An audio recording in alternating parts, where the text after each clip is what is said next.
Здравствуйте, дорогие пятиклассники! Рада приветствовать вас на уроке русского языка. Надеюсь, перед вами уже лежат учебник, тетрадь и ручка. Улыбнемся друг другу и начнем наш урок. Приходилось ли вам слышать такие устойчивые словосочетания? Болеть сердцем, болеть душой. Что они означают?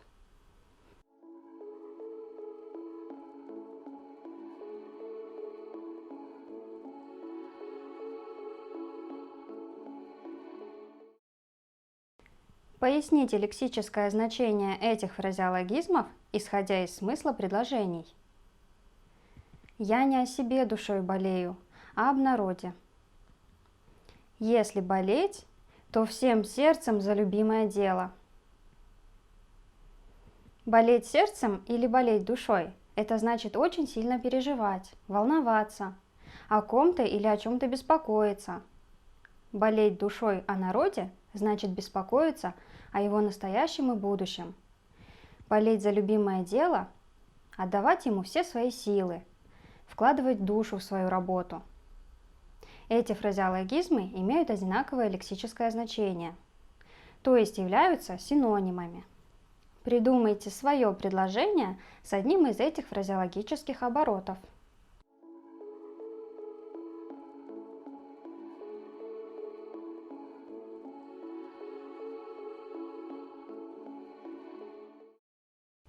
Со значением этих фразеологизмов мы разобрались. А как их правильно написать? В слове «душой» мы слышим «о». А какую букву следует писать в слове «сердцем»? «о» или «е»? Обратите внимание, в какой части слова пропущены буквы. За какими согласными следуют сомнительные гласные в словах? Тема нашего урока сегодня – правописание «о», «е» после шипящих и «ц» в суффиксах и окончаниях имен существительных. В ходе урока мы ответим на следующие вопросы. От каких условий зависит правописание «о», «е» после шипящих и «ц» в суффиксах и окончаниях имен существительных? Как не ошибиться в выборе гласных «о», «е», «ё» после шипящих? Почему люди восхищаются птицами? Попробуем вместе выяснить, от чего зависит правописание этой орфограммы. Обратите внимание на ударения в словах. Сердцем, душой. Надеюсь, вы уже догадались, в чем секрет.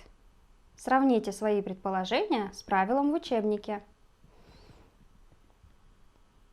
После шипящих и «ц» в суффиксах и окончаниях существительных под ударением пишется буква «о», без ударения – буква «е».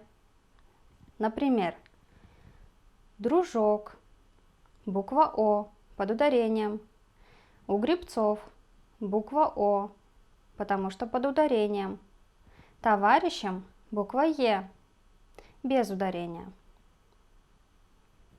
Делаем вывод. Правописание букв «о», «е» после шипящих в окончаниях и суффиксах имен существительных зависит от ударения. Смело пишем «болеть душой», «болеть сердцем». Душой буква «о», сердцем буква «е». Потренируемся. Применим правила. Соотнесите фразеологизм и его значение. Выберите, какую букву необходимо писать в словах.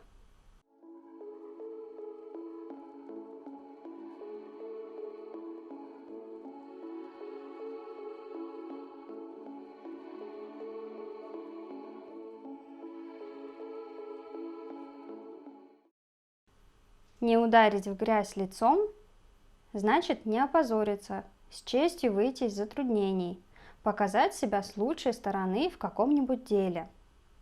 Лицом пишем букву «о» под ударением в окончании. Убить двух зайцев. Одновременно сделать два дела. Зайцев пишем «е» без ударения. Всем сердцем и искренне от всей души. В слове «сердцем» пишем «е». Как свои 5 пальцев. Знать очень хорошо до мелочей. Пальцев пишем с буквой «е», без ударения. С открытым сердцем искренний человек. В слове «сердцем» пишем букву «е», без ударения. Использование фразеологизмов в речи делает ее более яркой, образной и убедительной. При помощи устойчивых выражений можно сказать коротко о многом, описать предмет, человека, ситуацию и выразить к ним свое отношение. Запомните значение этих фразеологических оборотов и используйте их в своей речи. Прочитайте стихотворение. Какие буквы следует писать на месте пропусков в словах?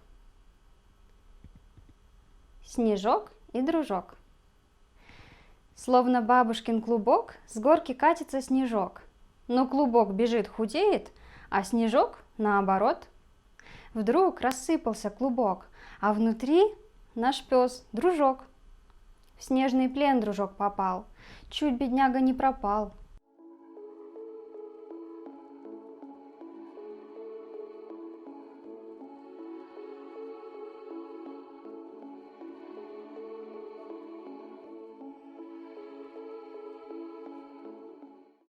В словах «снежок», «дружок» пишем под ударением в суффиксах букву «о». Подумайте, почему только одно из этих слов написано с заглавной буквы? Слово «дружок» в этом стихотворении – это кличка щенка, то есть имя собственное. Поэтому мы без сомнения пишем его с заглавной буквы.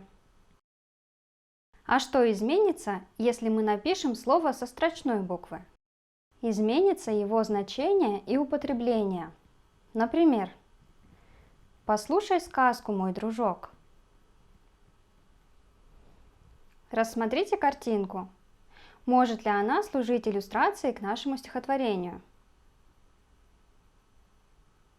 Попробуйте в свободное время придумать свое четверостишие, чтобы оно соответствовало этой картинке. Подумайте, как тогда вы напишете в стихотворении слова «дружок» и «снежок». Выполним упражнение 305. Распределите слова по колонкам. «О» в суффиксе, «о» в окончании, «е» в суффиксе, «е» в окончании.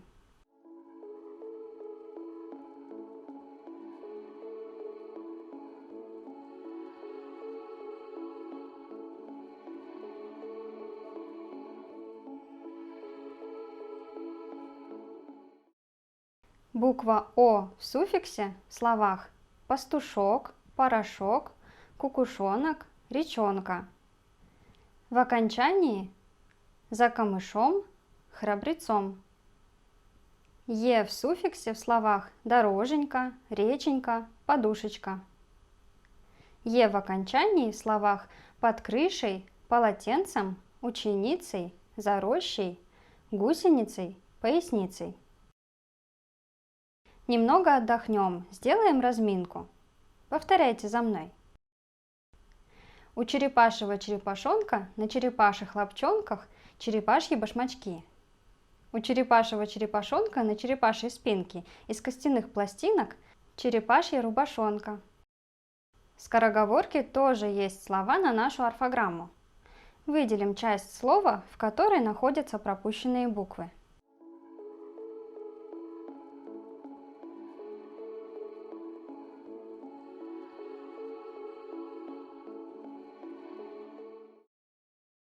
Одинаковые ли это суффиксы? Пишутся они одинаково, но их значения не совпадают. В словах «лапчонках», «рубашонка» суффиксы выражают уменьшительное значение, а в слове «черепашонка» служит для обозначения детеныша животного. Понаблюдайте, какие значения придают словам суффиксы «ок», «онг», «еньк», «ечк», «онок», «ек».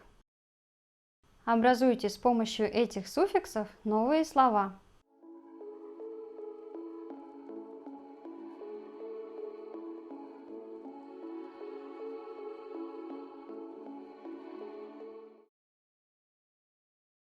Лук, лучок, берег, бережок, сапог, сапожок. Книга, книжонка, собака, собачонка, душа, душонка, одежда, одежонка.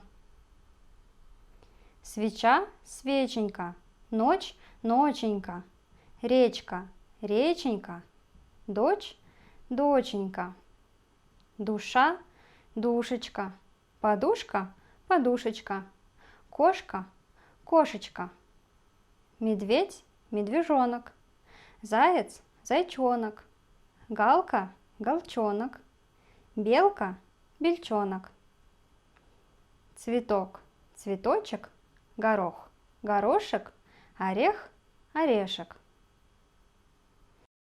Суффиксы ок, ек, еньк, ечк придают уменьшительно-ласкательное значение. Суффикс онг – пренебрежительное и даже презрительное отношение. Суффикс онок встречается в названиях детенышей животных. Проверьте, как хорошо вы усвоили материал сегодняшнего урока. Для этого напишем небольшой диктант. Это будет буквенный диктант. То есть вам нужно записывать только те буквы, которые следует писать после шипящих ИЦ. Врачом, сторожем, калачом, встречей, лучом, солнцем, чертежом, трещотка, шепотом, крышей.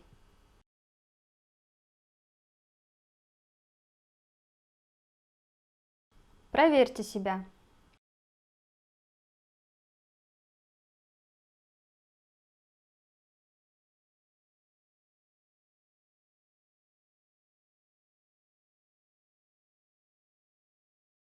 Какие слова из нашего диктанта лишние, то есть не относятся к сегодняшнему правилу?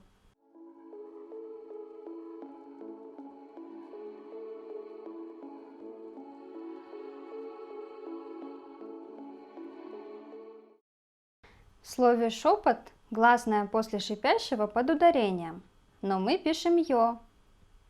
В слове «трещотка» тоже под ударением, но пишем «о». Вспомните, почему. Чтобы не запутаться при выборе гласной «о», «е» или «ё» после шипящих «иц», обязательно обращайте внимание на морфему, в которой находится эта гласная. Для удобства составим с вами алгоритм рассуждения. Чтобы выбрать, какую букву следует писать после шипящих «иц» – «о», «е» или «ё», определяем, в какой морфеме находится орфограмма – в корне, суффиксе или окончании. Если орфограмма в корне, то подбираем слово, в котором пишется буква «е». Если такое слово есть, пишем «ё». Шепот – шепчет, пчелы – пчела. Если такого слова нет, пишем «о». Крыжовник – чащоба. Если орфограмма в суффиксе или окончании, ставим ударение. Под ударением пишем «о». Каблучок, плащом. Без ударения пишем «е». Овражек под крышей. Еще с древних времен люди смотрят в небо с восхищением и немного завидуют этим чудесным существам, которым дано летать. Некоторые не только восхищались ими, но и сами пытались взмыть в небо. Для мечтателей птицы – это символ свободы, ведь они могут отправиться куда угодно в любой момент. А другие любят их за красоту и волшебное пение. А угадаете ли вы, этого пернатого соседа.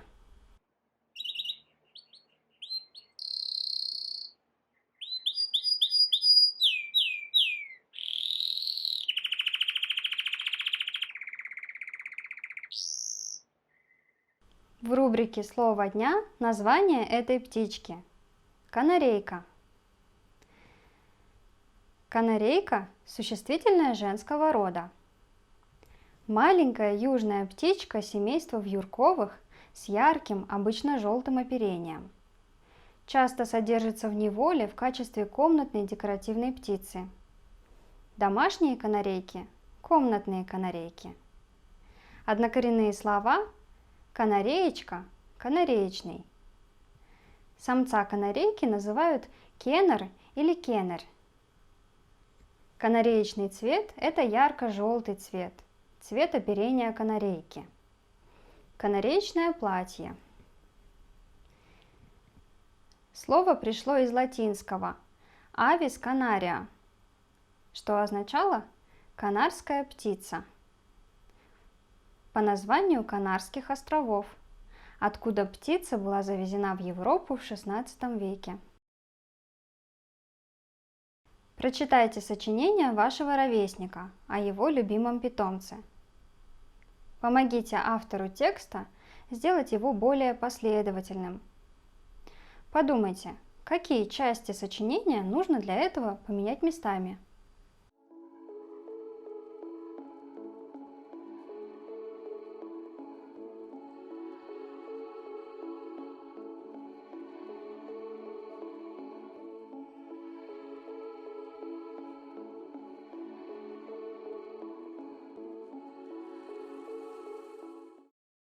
Моя птичка. У меня есть птичка, канарейка. У нее желтоватая спинка, бочок и хвостик белые, головка тоже желтая, как спинка. Глазки у моей канарейки черные, блестящие, как бусинки. Я зову ее красавицей. Я любуюсь своей птичкой, когда она спит, втянув головку в плечи. В это время она похожа на яркий пушистый комочек.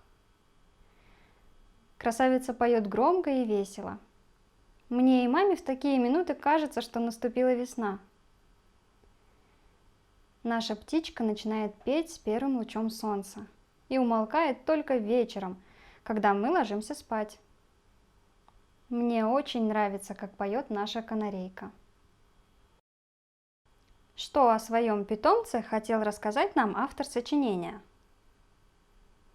Какие слова говорят о его добром отношении к птичке? Даже само слово «птичка» в заголовке не птица. Звучит очень ласково. А еще слова «спинка», «хвостик», «комочек», что вызывает в нем восхищение. Он восхищается красотой птички, ее глазками-бусинками, ее оперением. Недаром даже имя он ей выбрал – Красавица. Мальчик готов с утра до вечера слушать, как поет его птичка. В такие минуты ему даже кажется, что наступила весна. А каких птиц любите вы? Что в них вам нравится? Какие буквы вы напишите в следующих словах?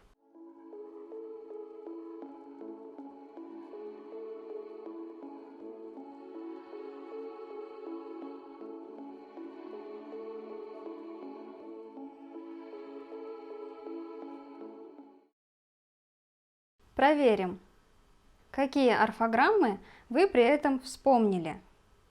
Бочок. Пишем «о» в суффиксе под ударением. Желтая.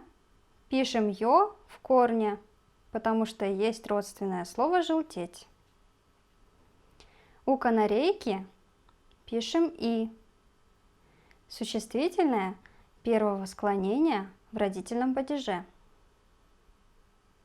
Черные. Пишем букву «ё» в корне. Проверяем словом «чернеть». Красавицей. Пишем «е» в окончании, без ударения. Комочек. Без ударения в суффиксе пишем «е». Весело. Пишем «е». Проверяем словом «веселье». Лучом. Пишем «о» под ударением в окончании после «ч». Запишите домашнее задание. Напишите синквейн о птицах. Включите в него слова с орфограммой «о», «е» после шипящих и «ц» в суффиксах и окончаниях имен существительных. Вспомните, что такое синквейн.